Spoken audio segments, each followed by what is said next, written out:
The sleepy sun and the awake moon.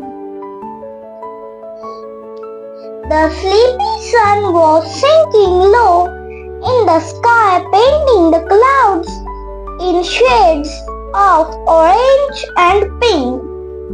Little Isla stood at her window, watching it go. Yawn. Good night, she whispered, waving her tiny hand. The sun gave one last soft glow and then slipped away completely.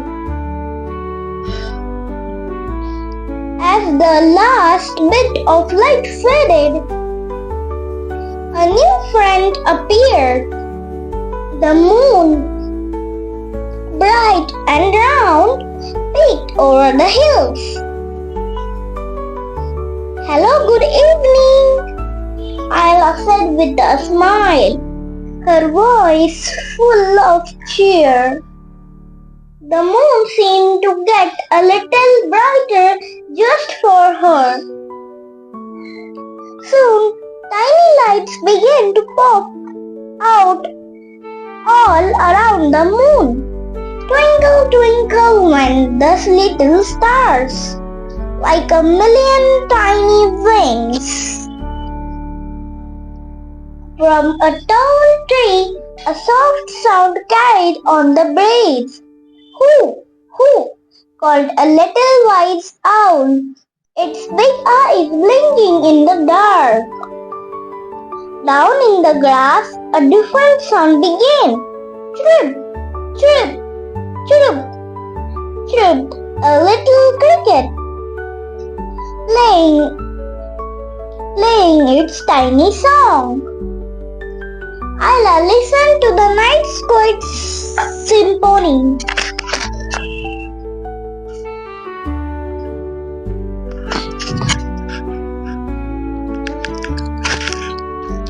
The owl's hoot, the cricket's chirp, and the soft whisper of the wind.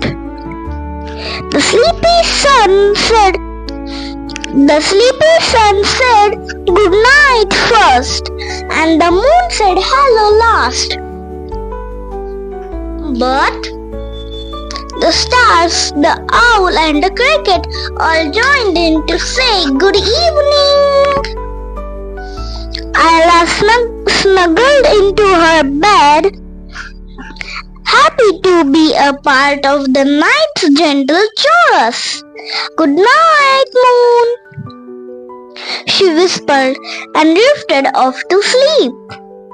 Wow, wasn't that an amazing story, kids? Yes, Mom.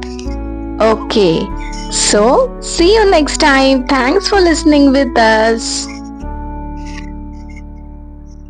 And don't forget to like, share and subscribe so you don't miss our next video. Bye bye.